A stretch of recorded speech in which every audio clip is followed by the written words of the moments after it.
In the aftermath of a shattered relationship, a strange and predictable ritual often takes place: the immediate and aggressive assignment of blame.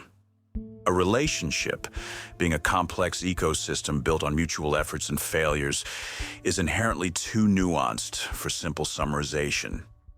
Yet, for closure to be achieved, or perhaps simply for one party to survive the emotional fallout, a narrative must be constructed, and every good narrative requires a protagonist and an antagonist. One party must inevitably rise or be forcefully cast into the role of the villain. In this video, we will explore the painful irony of this character assignment, observing how often the label of antagonist is pinned upon the person who exerted the most effort, and how this sudden, dramatic shift in character perception wounds the one who fought hardest to keep the love alive. Human psychology fundamentally resists complexity when faced with pain. The end of a committed relationship introduces unbearable cognitive dissonance. If the love was real, why did it fail? To manage this overwhelming grief and confusion, the surviving party, particularly the one initiating or yielding to the end, requires a clean, digestible explanation. To put it short, they need a scapegoat. An honest explanation, one that acknowledges mutual shortcomings in the slow, agonizing erosion of compatibility, is emotionally burdensome. It means accepting responsibility for inaction. Far easier and far more protective of the ego is the creation of a scapegoat. By framing the separation as a moral failure on one side, the accuser can transform a story of shared failure into a heroic saga of self-preservation. The piercing irony of this post-breakup narrative lies in the identity of the accuser. Based upon countless anecdotal and experienced accounts, the one who most enthusiastically draws the villain label on their former partner is often the one whose hands were least involved in the actual construction and maintenance of the relationship. The true antagonist, the one who ultimately catalyzed the ending, is frequently identifiable by a series of critical omissions. The failure of effort. They were the party who incrementally decreased their contribution to the emotional bank account. They stopped planning, stopped communicating deeply, and stopped prioritizing the partnership. The refusal to evolve. When confronted with necessary growth or systemic issues, they refused to adapt. They treated the relationship as a static entity, demanding that the other person change to accommodate their comfort, while maintaining rigid personal boundaries against self-improvement. The abandonment of the fight. When the relationship entered its crisis phase, when the fragments were visible but still salvageable, they chose immediate surrender over difficult engagement. They refused to enter the emotional trenches, deciding that detachment was easier than the arduous, painful work of saving the love that, however weakened, was clearly still present. This individual, the one who quietly quit the relationship months before physically leaving it, now requires a moral justification for their retreat. The hero must be able to say, "I left because they were bad," rather than "I left because I stopped working, I didn't try, and I didn't care."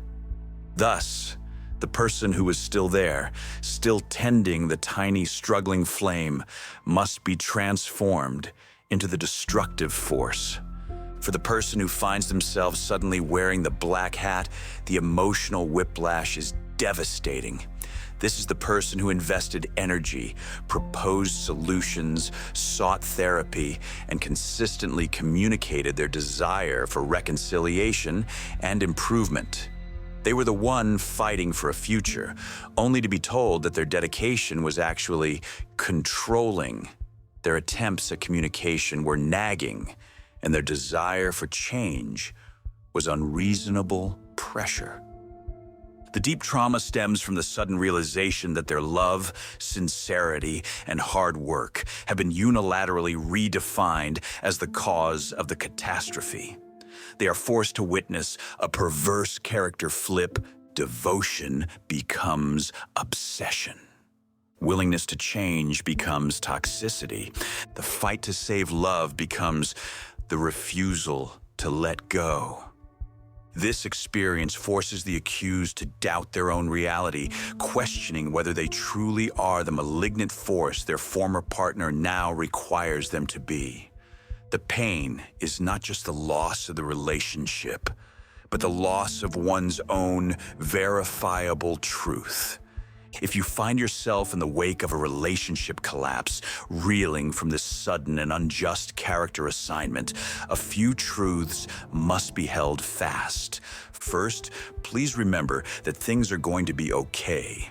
The narrative that is currently being deployed against you is a defense mechanism built out of the fragility of the quitter's ego. It is a temporary framework designed to ease their transition, not a reflection of objective truth. Do not be tricked by the sudden character change you are observing. Remember that the person who is now painting you as a monster is the same person who refused to evolve, who refused to try, and who chose silence over solution. Their current performance as a victim is merely the theatrical completion of their earlier abandonment. They need you to be the villain so they can be the hero who survived you. Your primary commitment must now be to your own truth. You know who you are. You know the effort you exerted. You know the pain you endured while watching the other person withdraw. Let that internal knowledge be your anchor. Do not internalize a label created purely for the convenience of someone else's story.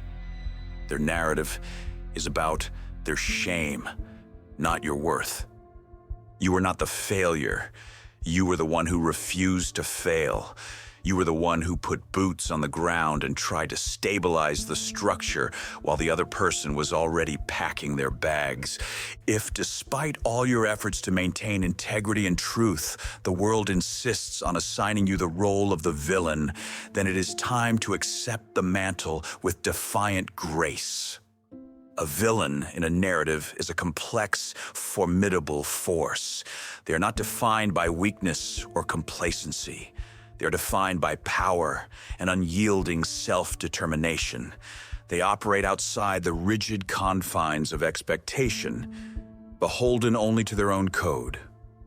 If you must assume the role of the antagonist in their story, then let it be a powerful transition toward reclaiming your life. Move forward with conviction, with a focus on your self-improvement, and with the clear-eyed understanding that sacrificing your effort for someone else's comfort is a kindness that you no longer owe. And remember the final, necessary truth of the newly empowered antagonist. Villains always have better outfits. Dress the part, walk away from the wreckage they created, and know that your story has only just begun.